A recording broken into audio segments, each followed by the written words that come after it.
Hello అండి. Welcome to our channel. నేను మీ సిరి. ఈరోజు మనం ప్రియసఖి ఎన్నో పార్ట్ తెలుసా మీకు? 100కొచ్చేసామన్నమాట. అసలు నిజంగానే షాకింగ్‌గా ఉంది నాకు. అసలు మీ అందరూ చదువుతారా, చూస్తారా లేదా అని ఒక రకమైన కంగారుతోనే ఈ సిరీస్ స్టార్ట్ చేశాను. కానీ మీరందరికీ చాలా బాగా నచ్చినందుకు నాకెంత సంతోషంగా ఉందో చెప్పలేను. అసలు 100 భాగాల వరకు నేను ఈ సిరీస్‌ని రన్ చేస్తానా అనిపించింది కూడా ఒకప్పుడు. కానీ ఇప్పుడు మీ ప్రోత్సాహం చూస్తుంటే, మీ సపోర్ట్ చూస్తుంటే నాకు ఇంకా రాయగలనని కాన్ఫిడెన్స్ వచ్చేసింది. మరిన్ని వీడియోలు ఇంకా ఇంకా పెట్టగలను. అలాగే నేను రాసిన స్టోరీస్ అన్నీ మీ ముందుకు తీసుకొస్తాను. ప్రియసఖి నిజంగానే మీ అందరికీ నన్ను దగ్గర చేర్చింది. మీరు కూడా నా రచనల్ని ప్రోత్సహించి నన్ను ఇక్కడి వరకు తీసుకొచ్చారు. ఇది చాలా గొప్ప విషయమే నాకు. చాలా హ్యాపీగా ఉంది. Thank you very much for your support. Priyasakhi 100 నీ పరిచయముతో వీక్షా చేతన గురించి తెలిసిన ధరణి ఆశ్చర్యపోయింది. దీవెన అవును అన్నట్టు భుజాలు కదిలించింది. ఎలా? ధరణి అదే ఆశ్చర్యంతో అడిగింది. ఏమో నాకు కూడా తెలియదు. నిన్నటి నుంచి మా అక్క నోట్లో ఏదో పెట్టుకున్నట్టు సైలెంట్గా ఉంది. పెదవి విరుస్తూ అంది దీవెన. ఆ మాటలన్నీ వినపడుతూనే ఉన్నాయి గగన్కి. వీక్ష ఇంకా ఆలోచనలో ఉంది. ఇంకా సరైన దారి ఎంచుకోలేకపోతుందని అనిపించింది గగన్కి. అందరూ గగన్ వాళ్ళ ఇంట్లో దిగిపోయారు. దీవెన మాత్రం కావలసిన డ్రెస్సులు, చేతన్ లగేజ్ తీసుకొస్తానని వెళ్ళిపోయింది. అప్పటికే ఇల్లంతా హడావిడిగా ఉంది. బయట ఇంట్లో అలంకరణలు జరుగుతూనే ఉన్నాయి. తిరిగి వచ్చేసరికి తల తిరిగిపోతున్నట్టు అనిపించి బెడ్ మీద పడిపోయింది ధరణి. ధరణి లేచి ఫ్రెష్ అవ్వు, రిలాక్స్గా ఉంటుంది అన్నాడు గగన్. కాసేపు పడుకుంటా అంది కళ్ళు మూసుకుని. అదేదో డ్రెస్ చేంజ్ చేసుకుని పడుకో అన్నాడు అతను. ఓపిక లేదు, బాగా నిద్రొస్తుంది అంది బోర్లాపడి. అప్పటికే అతను టీషర్ట్ షార్ట్లోకి మారిపోయాడు. రాత్రి నిన్నెవరు 12 వరకు ఉండమన్నారు అంటూ చెదిరిన ఆమె జుట్టు సరిచేస్తూ అన్నాడు. తెలీదు, బాగా నిద్రొస్తుంది అంది అప్పటికే కళ్ళు మూసుకుపోతుంటే. నవ్వుకున్నాడు అతను. ఆమెని అలాగే చూస్తున్నాడు. మీరు కూడా రెస్ట్ తీసుకోండి ముద్దుగా చెప్పి క్షణాల్లోనే నిద్రలోకి జారుకుంది ధరణి. ఆమె పక్కనే పడుకొని 2 చేతులు తల కింద పెట్టుకున్నాడు అతను. తనది ధరణి ఫోటో ఫ్రేమ్ చేయించి పెట్టినట్టున్నారు. తనే చూడలేదు ఇంతవరకు. రూమ్ అంతా వీటితోనే నింపేస్తారేమో అనుకుని నవ్వుకున్నాడు. గుండెల మీద చేతిని పెట్టుకుని కాస్త తల వెనక్కి వంచి ధరణి స్వచ్ఛంగా నవ్వుతోంది. పక్కనే అతను ఉన్నాడు. కళ్ళు దించి ఆమె వైపు చూస్తున్నాడు. అతని పెదవుల మీద అప్రయత్నంగా చేరిన నవ్వు, అతని కళ్ళలో వెలుగు గమనిస్తే ఇట్టే అర్థమైపోతున్నాయి. పక్కకు తిరిగి తల తిప్పి చూశాడు. కాస్త నోరు తెరిచింది ధరణి. అలాగే పడుకొని నిద్రపోతోంది గాఢంగా. ఎప్పుడూ లేనిది ఆమె అలా మెత్తగా పడుకోవడం బాగా అలసిపోయిందనిపిస్తోంది అతనికి. ఇంకెన్నాళ్ళు ఇలా ఉంటావు సృజన్? ధరణి వాళ్ళ అమ్మగారు పడిన బాధకి మనల్ని 4 మాటలన్నా అది మనం స్వీకరించాలి. ఇలా ఎంతకాలం ముఖం చూపించుకుంటూ తిరుగుతావు? నువ్వు ఇలాగే ఉంటే ఏమవుతుందో తెలుసా? ఏదో ఒకరోజు ధరణికి నీకు మధ్య ఉన్న రిలేషన్ ఖచ్చితంగా బ్రేక్ అవుతుంది. తన కోసం నువ్వెంత తపన పడుతున్నావో తను శాశ్వతంగా నీకు దూరమైపోతుంది అంది శ్రేష్ఠ. శ్రేష్ఠ! కోపంగా కంగారుగా గట్టిగా అరిచాడు సృజన్. నువ్వు ఇలాగే ఉంటే జరగబోయేది అదే. నీకెందుకు అర్థం కావడం లేదు? శ్రేష్ఠ నిలదీసింది. అది కాదు శ్రేష్ఠ, నేను వెళ్తే ధరణికి ఇబ్బంది అవుతుంది. ఇప్పుడైనా తనని చూస్తున్నాను, మాట్లాడుతున్నాను. రేపు సరే ఇంటికి వెళ్తే ధరణి నన్ను కలవకూడదని పూర్తిగా ఆంక్షలు పెడతారేమో దిగులుగా అన్నాడు సృజన్. ఆల్రెడీ గగన్కి తెలుసు. తనేమైనా అన్నారా? లేదుగా. అందరూ ఒకే విధంగా ఎందుకు ఆలోచిస్తారు సృజన్? నాకు తెలిసి వాళ్ళంతా డిఫరెంట్ అని అతడి భుజం మీద చేతిని వేసి సర్ది చెప్పే ప్రయత్నం చేసింది శ్రేష్ఠ. సృజన్ మౌనంగా ఉన్నాడు. ఇది విను అంటూ ధరణి రికార్డ్ చేసి పంపిన వాయిస్ నోట్ వినిపించింది శ్రేష్ఠ. సృజన్, ఈరోజు నైట్ ఆయన బర్త్డే పార్టీ. నువ్వు రాకపోతే నేను అసలు ఒప్పుకోను. శ్రేష్ఠని తీసుకుని ఖచ్చితంగా రావాల్సిందే. లాస్ట్ టైం వదిలేసినట్టు ఈసారి ఊరుకునేది లేదు. రాకపోతే మనం మాట్లాడడం, కలవడం మొన్నే ఆఖరి రోజు. నువ్వు వస్తున్నా అంతే. ధరణి మాటలు విని అతడు నిట్టూర్చాడు. చేతుల్లో ముఖం దాచుకొని తల కిందకి వంచేసుకున్నాడు. అతడి భుజం చుట్టూ చేతిని వేసి అతని తలని భుజానికి ఆనించుకుంది శ్రేష్ఠ. ఏం కాదు, నువ్వు అనుకున్నట్టు ఏమీ జరగదు ఆమె సర్ది చెప్పింది. రెడీ అవ్వు, వెళ్దాం అన్నాడు సృజన్. శ్రేష్ఠ సంతోషంగా తల ఊపింది. వైట్ టీషర్ట్ మీద బ్రౌన్ కలర్ బ్లేజర్ వేసుకున్నాడు. ఇదొద్దా? పక్కన పెట్టిన కోట్ చూపిస్తూ అంది ధరణి. నాట్ ఇంట్రెస్టెడ్, నాకు కంఫర్టబుల్గా ఉండదు అంటూ జుట్టుని సవరించుకున్నాడు అద్దంలో చూసుకుంటూ. పార్టీవేర్ హాఫ్ శారీలో ఉంది ధరణి. లైట్ గ్రీన్ కలర్ డ్రెస్లో తెల్లరాళ్ళు పొదిగిన జ్యువెలరీతో, అవే కలర్ చేతికి గాజులతో తన బారు జుట్టుని అలాగే వదిలేసి మిర్రర్లో చూసి బొట్టు పెట్టుకుంటోంది. అయినా ఇంత జుట్టు ఎలా పెంచావు? ఆమె నడుము కిందకి జారి ఉన్న జుట్టును చూపిస్తూ అడిగాడు. ఏమో, నాకేం తెలుసు, అదే పెరిగింది అంది ధరణి పెదవి విరిచి అతని వైపే చూస్తూ. సరే, రెడీ అవ్వు, వెళ్దాం అన్నాడు.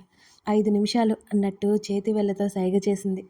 వీక్ష దగ్గరికి వెళ్తున్నా, మీరు కిందకి వెళ్ళిపోండి, నేను వచ్చేస్తాను అనగానే అతను వెళ్ళిపోయాడు. తను బయటికి వెళ్ళేసరికి వీక్ష లోపలికి వచ్చింది. మెరూన్ కలర్ పార్టీవేర్ అనార్కలిలో ఉంది వీక్ష. అప్పటికే రెడీ అయిపోయినట్టుంది. వీక్ష, చాలా సింపుల్గా ఉండాలి, హెవీగా వద్దు అంది తన జుట్టును ఆమెకు వదిలేస్తూ. అరే ధరణి, మంచి హెయిర్ స్టైల్ చేయించుకుంటే ఎంత బాగుంటుందో తెలుసా? నువ్వెందుకు ఆలోచించవు అంది వీక్ష. ఇప్పుడు అవేమీ వద్దు ప్లీజ్, నాకు ఇష్టం ఉండదు అంది ధరణి. సరే సరే, మామూలుగా వేస్తానులే. పఫ్ పెట్టేసి జుట్టంతా చక్కగా దువ్వి వదిలేసింది వీక్ష. ఇప్పుడు సూపర్, ఈ హాఫ్ శారీకి ఇంతే బాగుంటుంది, జడ వేసుకున్నా బాగుంటుంది అనుకో, కానీ ఫంక్షన్ కదా, ఇలాగే బాగుంటుంది అంటూ ధరణి ముఖాన్ని అద్దం వైపుకు తిప్పింది వీక్ష. ధరణికి తృప్తి కలిగి తల ఊపింది బాగున్నట్టు. దీవెన ఎక్కడా అని అడిగింది ధరణి. అది ఇంటి నుంచి వస్తుంది మమ్మీ డాడీతో పాటు అని బదులిచ్చింది వీక్ష. నీతో మాట్లాడాలి, నైట్ ఇంటికి వెళ్ళిపోకు ధరణి అడగడంతో తనేం మాట్లాడుతుందో సూచాయిగా అర్థమైపోయింది వీక్షకి. వీక్ష అలాగే అన్నట్టు తల ఊపింది. ఇద్దరు అక్కడి నుంచి కిందకు వచ్చి గార్డెన్లోకి వచ్చేశారు. గగన్ కోసం ధరణి కళ్ళు వెతికాయి. అతను దూరంగా నిలబడి మాట్లాడుతున్నాడు. అతని చుట్టూ 10 మంది వరకు అతని ఫ్రెండ్స్ ఉన్నారు. ధరణికి వెళ్ళాలా వద్దా అర్థం కాలేదు. అక్కడి నుంచి మాలవిక వైపుకి వెళ్ళింది. చేతుకున్న వాచ్ వైపు చూసుకొని ధరణి కోసం చూశాడు గగన్. ఇంకా రాలేదేంటి? చే, ధరణిని చూసావా అని అడిగాడు వెళ్తున్న చేతన్ దగ్గరికి వెళ్ళి. వదిన పెద్దమ్మ దగ్గర ఉందన్నయ్య అంటూ గగన్ స్నేహితులతో మాట్లాడడానికి అన్నట్టు వాళ్ళ వైపు వెళ్ళాడు చేతన్. చుట్టూ చూసిన గగన్కి మాలవిక స్నేహితులతో మాట్లాడుతూ కనిపించింది ధరణి. సెక్యూరిటీ పర్ఫెక్ట్గా ఉండాలి అని మెసేజ్ చేసి శత్రుకి ఫోన్ పెట్టేసుకున్నాడు పాకెట్లో. కాసేపటికి సృజన్, శ్రేష్ఠ, స్వాతి ముగ్గురు వస్తూ కనిపించారు. అప్పటికే ప్రకాష్ ఎంట్రన్స్కి దగ్గరగానే ఉన్నాడు. హలో అంకుల్, బాగున్నారా మొహమాటంగానే అడిగాడు సృజన్. ప్రకాష్ తల ఊపి, గగన్, ధరణి అక్కడ ఉన్నారు, వెళ్ళండి చాలా మామూలుగా చిరునవ్వుతో అన్నాడు. సృజన్, శ్రేష్ఠ ముఖముఖాలు చూసుకున్నారు ఆశ్చర్యంగా. నువ్వు ప్రసాద్ కూతురివి కదరా అంటూ శ్రేష్ఠ వైపు చూశాడు ప్రకాష్. అవును అంకుల్ నవ్వుతూ బదిలిచ్చింది శ్రేష్ఠ. నిన్ను మా వీక్షతో చాలాసార్లు చూశాను, అప్పుడు తెలియదు నాకు, మొన్న మీ నాన్న కలిసినప్పుడు చెప్పాడు అన్నాడు ప్రకాష్. ప్రకాష్ అంత మామూలుగా పలకరిస్తుంటే సృజన్కి ఫీజులు ఎగిరిపోయాయి. శ్రేష్ఠతో ఇంకాసేపు మాట్లాడుతుండగా ఎవరో పిలిస్తే వాళ్ళని వెళ్ళమని చెప్పి అటువైపుకి వెళ్ళాడు ప్రకాష్. అప్పటికే టైం అయిపోవడంతో మాలవిక కేక్ తెచ్చిపెట్టింది. దాన్ని జాగ్రత్తగా వెనక్కి పంపించేశాడు గగన్. మామ్ ప్లీజ్, నా వల్ల కాదు, ప్లీజ్ మామ్ అర్థం చేసుకో తల్లికి నచ్చజెప్పి బ్రతిమాలి బుజ్జగించుకున్నాడు గగన్. ధరణి నవ్వుకుంది. కళ్ళతోనే వాన్ చేశాడు గగన్. ధరణి అందరి వైపు కళ్ళతోనే చూపిస్తూ ఏం చేయలేరన్నట్టు చూసింది. చివరికి మాలవిక సరే అన్నట్టు తల ఊపింది. భోజనాలు, కూల్ డ్రింక్స్ మాత్రమే, డ్రింక్ అలో లేదు. గగన్కి చిన్న గిఫ్ట్ ప్యాక్ ఇచ్చారు. Wish you happy birthday Gagan, గగన్ని హత్తుకుని చెప్పాడు సృజన్. ఆ దృశ్యం దూరం నుంచి చూసిన ధరణి కళ్ళు మెరిశాయి. వాళ్ళ వైపు నడిచింది ధరణి. థ్యాంక్ యూ, దూరం జరిగాడు గగన్. శ్రేష్ఠ తెగ మాట్లాడుతుంటే స్వాతి బిక్కు బిక్కుమంటూ గగన్కి విషెస్ చెప్పి నిలబడింది. ఎవరో పిలవడంతో గగన్ అక్కడి నుంచి వెళ్ళిపోయారు. చేతికి ఏదో గుచ్చుకున్నట్టు అనిపించి ధరణికి చేయి చూసుకుంది. ఏమీ కనిపించలేదు. అదేమంతా పట్టించుకోలేదు. ఇలాగే పబ్లో కూడా జరిగింది. తన డ్రెస్ గుచ్చుకుందా, అదే అయి ఉంటుంది అనుకుని వాళ్ళ దగ్గరికి వెళ్ళింది ధరణి. స్వాతి, ధరణి ఒకరినొకరు హత్తుకున్నారు. సృజన్ వైపు చూసి నవ్వింది ధరణి. ధరణి చిరునవ్వు మాత్రమే సృజన్కి కనబడుతోంది. శ్రేష్ఠ చేతులు పట్టుకుని, ఏంటి ఇంత లేట్ అయిపోయింది అని అడిగింది ధరణి. నీ ఫ్రెండ్ని లాక్కొచ్చేసరికి ఈ టైం అయింది అని నవ్వింది శ్రేష్ఠ. సృజన్ పక్కకు వెళ్ళి, వస్తావు అనుకోలేదు, చాలా సంతోషంగా ఉంది అని ధరణి చెప్పగానే ఆమె తల మీద చెయ్యి వేసి మెల్లిగా నిమిరి ఆమె భుజం చుట్టూ చేతిని వేశాడు. ఇక్కడికి రావడం మంచిదైంది అన్నాడు సృజన్ చిన్నగా నవ్వుతూ. ఎందుకని? ధరణి అదే చిరునవ్వుతో అడిగింది. నువ్వెంత హ్యాపీగా ఉన్నావో తెలుస్తోంది అన్నాడు సృజన్. వీక్షు ఎక్కడా? వెతుక్కుంటూ వెళ్ళిపోయింది శ్రేష్ఠ. తన సీనియర్స్ అందరూ అక్కడే ఉండడంతో శ్రేష్ఠ కళ్ళు పెద్దవయ్యాయి. పిచ్చ హ్యాపీ ఫీల్ అయ్యి అందరితో మాటలు కలిపేసింది. వచ్చిన వాళ్ళ భోజనాలు చేసి గిఫ్ట్స్ పుచ్చుకొని వెళ్ళిపోసాగారు. ముఖాన చిరునవ్వు తగిలించుకుని ఉన్నాడు గగన్. ధరణి చేత అందరికీ బహుమతులు అందజేయిస్తుంది మాలవిక. స్వయంగా భోజనాల దగ్గర సృజన్ స్వాతులను తీసుకెళ్ళింది ధరణి. అక్కడ వీక్ష చేతనలతో పాటు వీళ్ళు జాయిన్ అయ్యారు. అందరూ వెళ్ళిపోయారు. చివరికి ఇద్దరు అసలు తినలేదు కదా. ధరణికి భోజనం ట్రే ఇచ్చింది మాలవిక. ఆయన ఇంకా రాలేదత్తయ్యా, వచ్చాక తీసుకెళ్తానులే అంది ధరణి. నేను పంపిస్తానులే, నువ్వు వెళ్ళి బట్టలు మార్చుకో. అప్పటి నుంచి కనీసం నడుము వాల్చిందే లేదు. వెళ్ళు ధరణి, మాలవిక చెప్పడంతో ధరణి ట్రే పట్టుకుని గదిలోకి వెళ్ళిపోయింది. ఆ డ్రెస్ నుంచి బయటపడ్డాక కానీ ధరణికి రిలాక్స్ అవ్వలేకపోయింది. ఎందుకో తెలియదు, ఆమె మనసంతా శరీరం అంతా హాయిగా అనిపించింది. గగన్ కోసం ఎదురు చూస్తూ అలా కూర్చుంది. తను అతనికి ఏం గిఫ్ట్ ఇచ్చింది? ఏమీ ఇవ్వలేదు. తనిచ్చేది అంత విలువైనదేమీ కాదు. అతనికి ఇచ్చే విలువైన వస్తువు ఏమీ తన దగ్గర లేదు. కనీసం రింగ్, చైన్ లాంటివి పెట్టుకోవడమే అతనికి ఇష్టం ఉండదు. అందుకే అతని కోసం వాచ్ తీసుకుంది. అది అసలు అతనికి నచ్చుతుందా? తన ఆఫీస్కి వెళ్ళిన దగ్గర నుంచి తన శాలరీ కింద అమౌంట్ అంతా తన అకౌంట్లోనే వేసేశాడు. తను ఏం చేసుకోవాలని అడిగినా తన కష్టమని చెప్పాడతను. గగన్ గదిలోకి రావడంతో ఆలోచనల నుంచి బయటపడింది ధరణి. అతడు రావడం స్నానానికి వెళ్ళేసి ఫ్రెష్ అయి వచ్చేశాడు. ఏవండి భోజనం, ఆమె పిలుపుకి వస్తున్నట్టు తల ఊపాడతను. నేను పెడతాను ఆశగా అడిగింది ధరణి. ఆమె వైపు ఒకసారి చూసి చేతిలో ఉన్న స్పూన్ పక్కన పెట్టేశాడు. అతనికి తను. గగన్వి ఫోన్ వచ్చింది. తర్వాత తింటాను. అతను లేవబోతుంటే, మీరు మాట్లాడుతూ ఉండండి, నేను పెడతాను, భోజనం నుంచి లేవకూడదు చిరునవ్వుతో అడిగింది ధరణి. అతడు కాల్ లిఫ్ట్ చేసి మాట్లాడుతూ ఉంటే తనే తినిపించసాగింది. అతడినే చూస్తూ తను తినసాగింది. ఈ లైఫ్ ఇలా ఎంత బాగుంది, ఇలాగే బాగుండాలి. తనకి మధ్య ఎడబాటు రాకూడదు. అతను ఎప్పుడూ సంతోషంగా ఉండాలి. బామ్మతో జరిగిన సంభాషణ గుర్తొచ్చింది ధరణికి. ధరణి, ఏంటి అలా ఉన్నావు? దిగాలుగా కూర్చున్న ధరణి తల మీద చెయ్యి వేసి అడిగింది బామ్మ. బామ్మ ఒడిలో తల పెట్టుకుని, అమ్మమ్మ నాకు అసలు పిల్లలు పుడతారా? ధరణి మాటలకు బామ్మ ఒక్క క్షణం ఆశ్చర్యపోయింది. ఇదేంటే అలా అంటావు? ఎందుకు పుట్టరు? మెల్లిగా ధరణి తల నిమురుతూ అడిగింది బామ్మ. ఏమో అమ్మమ్మ, ఇప్పటికే 10 నెలలు అయిపోయింది. అప్పుడేమో అలా జరిగింది, నాకెందుకో భయం వేస్తుంది ధరణి పూడుకుపోయిన గొంతుతో అంది.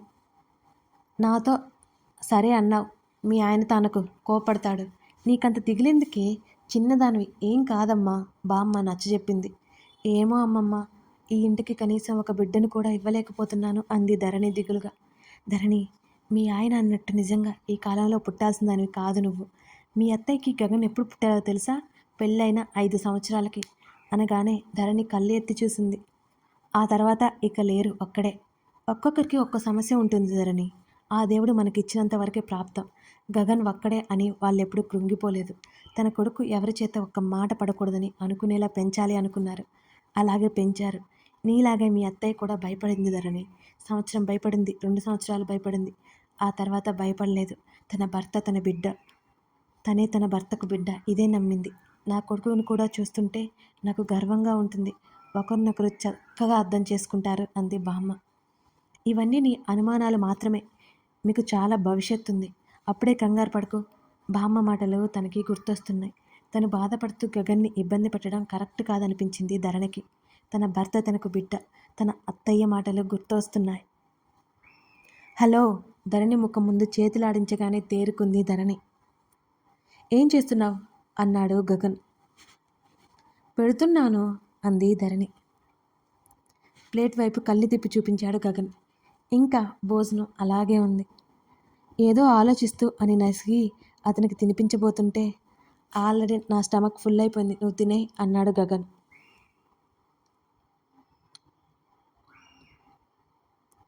మీకోసం నేను ఒకటి తీసుకున్నా, మీకు నచ్చుతుందా అని అడగాలనుకుని అడగలేకపోయింది ధరణి.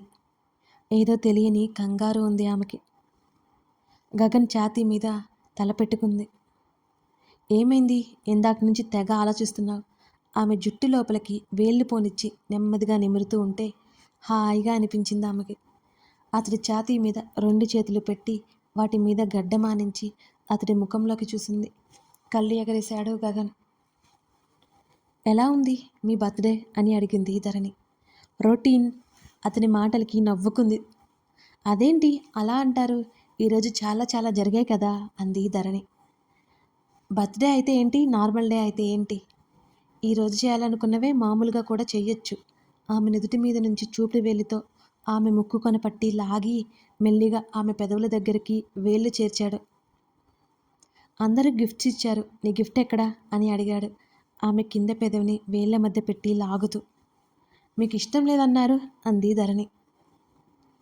నువ్విస్తే తీసుకుంటాను కదా. ఆమె కంఠం మీద చేరాయి అతని మునివేళ్ళు. అతని చేతిని అక్కడే పట్టి ఆపేసి తన చుట్టూ వేయించుకుంది ధరణి. నాకెందుకో చాలా హాయిగా ఉంది, గాలిలో తేలిపోతున్న ఫీలింగ్ అని ధరణి అనగానే, మళ్ళీ ఇంకో 4 పెగ్గులు వేశావా అని అడిగాడు గగన్. అతడి భుజం మీద ఒక దెబ్బ వేయాలి అనుకుని టక్కున ఆగిపోయింది ధరణి. ఆమె అరచేతిలో ముద్దు పెట్టుకున్నాడు. అతని కళ్ళల్లోకి చూసింది. గిఫ్ట్ ఎక్కడా అని అడిగాడు. అతడేదో ఎక్స్పెక్ట్ చేస్తుంటే ధరణి తన దగ్గర గిఫ్ట్ ఇవ్వడానికి అతని నుంచి దూరం జరిగింది. కథ కొనసాగుతోంది. ఇంతకీ అతనేం ఎక్స్పెక్ట్ చేశాడు, ధరణి ఏమనుకుందో మరి. మరిన్ని కథలకై మన ఛానల్ని సబ్స్క్రైబ్ చేసుకోండి friends. Thank you for watching this video. ఇది 100 ఎపిసోడ్ కదా, మరి మీ అభిప్రాయాలు తెలియజేస్తారని మనవి. Thank you.